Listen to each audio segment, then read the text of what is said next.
ఎవరైనా రోగంతో వచ్చారనుకోండి, కొంతమంది అజ్ఞానంతో ఏమంటారు తెలుసా? ఏ పాపం చేసిందో ఈ రోగం వచ్చింది. ఎప్పుడు పొర్రపాటున ఎదుటి వ్యక్తి అనుభవిస్తున్న శ్రమను బట్టి మనం జడ్జి చేయకూడదు.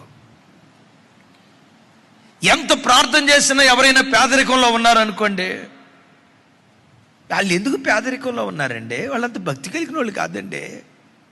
వాళ్ళ ఇంట్లో ప్రార్థన లేదండి. ఆ ప్రార్థన లేకపోవటాన్ని బట్టి వాళ్ళు ఎదగలేకపోతున్నారండి.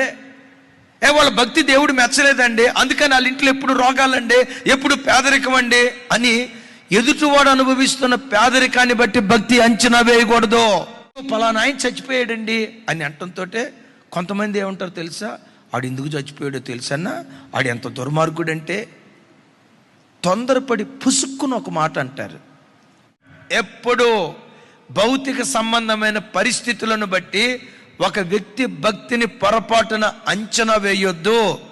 వీళ్ళు పేదోళ్ళుగా ఉన్నారంటే వీళ్ళు భక్తిహీనులండి, వీళ్ళకు రోగం వచ్చిందంటే వీళ్ళు భక్తిహీనులండి, ఏ పాపం చేయటాన్ని బట్టి వీళ్ళకి కష్టం వచ్చిందో. ఎప్పుడు తొందరపడి వ్యక్తులకు మనం తీర్పు తీర్చకూడదు.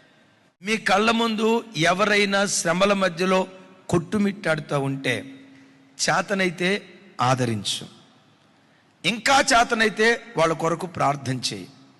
పొర్రపాటున తీర్పు తీర్చుకో. ఆడి ఎంత దుర్మార్గుడో తెలుసండి, అందుకనే వాడికి యాక్సిడెంట్ అయింది.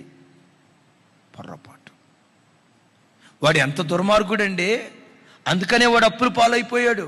నీ కళ్ళకు కనబడిన దాన్ని బట్టి పొరపాటున తీర్పు తీర్చుకో.